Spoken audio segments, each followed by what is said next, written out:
Are they barely missing the playoffs? Do they have more injuries? I would assume that if you miss the playoffs in 4 out of 5 years, you're probably not going to last. Yeah, the year goes a lot like it's gone the last couple of years. What would you do? He misses 4 out of 5 years? Yeah. I think I have to look elsewhere. DB? When are you asking me to fire him, this year or next year? Well, it seemed like all of you are proponents of bringing him back for the 5th year. I don't know. Let's see how it plays out. If they get it to around 8-8, which is what I thought Look, they were. I'm not a proponent either way. If they fired him this year because they didn't make the playoffs, I could see why. If they don't, I could see why. I know this. Next year is a totally different story. He's not a star. But I think he's competent. I think he's a good offensive coordinator. He's okay. What if the Kirk isn't here? And I know some of you believe he will be, but what if?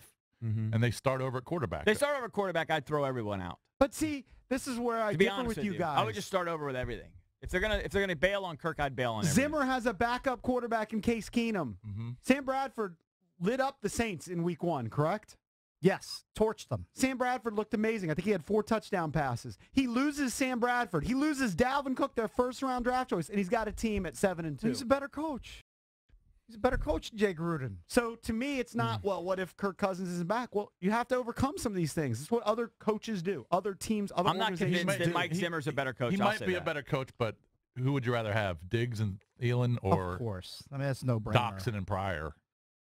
Here's the bigger problem. If you get rid of Gruden, if you pull the ripcord on him, they got a better do you defense, trust too. Bruce Allen and Doug Williams and Dan Snyder, that mess, to go identify and bring in the next head coach? I don't have confidence in them. Well, why should the fan base think that they're going to make the next? What reputable coach would you think would come in here? Unless it's a guy just kind of looking for his first job. Right.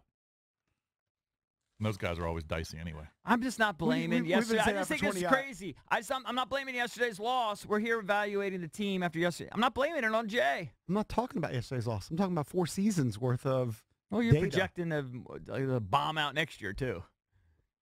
No, that's the hypothetical. I said, if you want to bring him back. See, the reason why at the end of the year I probably wouldn't bring him back is because 3 out of 4 years you missed the playoffs. The goal is to get in the dance. You can forecast into next year that the Redskins, at best, would be the 3rd team in their division behind the Eagles and the Cowboys going into 2018.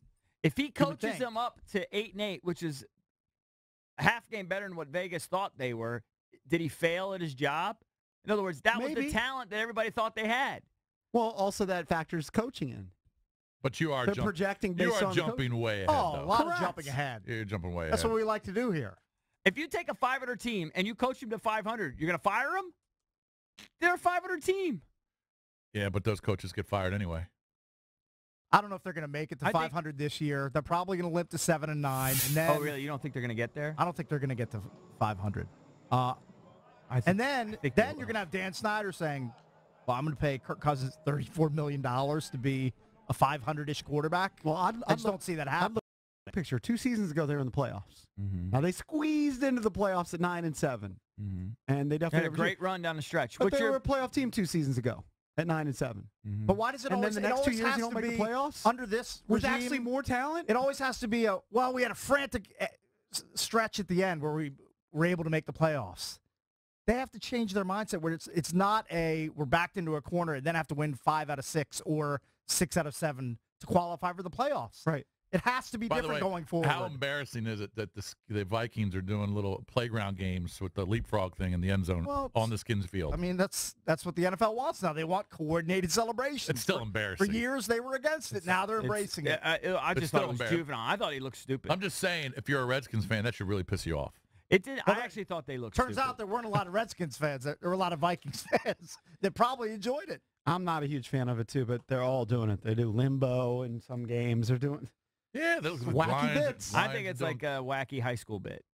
What they do. Yeah, I think it's kind of embarrassing. Now each team's just I think it's embarrassing when the pros do it. Eventually you're going to run out of ideas. I like just a good old fun bunch. I thought that was enough. I like the Barry Sanders. Just give the referee the ball. Let's go to Vernon in Woodbridge. Real quick, I'm sorry. Vernon, what's up? Hey, man, how y'all doing, man? Quickly. Thanks for accepting my call real quick. I had my opinion on the game yesterday as far as our third down conversions and, just the offense getting downfield on the Vikings' behalf. That it was a lot of good downfield blocking on Vikings' behalf. I mean, you see the offensive line was pretty much a good, good team, good offensive line this year. Had good downfield blocking. They blocked on our key players like Zach Brown and our good tacklers on our team. Had they chip blocked them or whatever they did to get the first downs or get in the red zone or, ultimately get in a touchdown. No question about it. They have a really good offensive line, and they made a difference. And they had a balanced attack, 31 runs, 29 passes. They had a couple of those screen passes, which were blocked effectively, like you're saying. Was defensive line. About that. Case Keenum was barely touched. Well, and then on first down, when the Vikings ran, they just, they got 5 yards.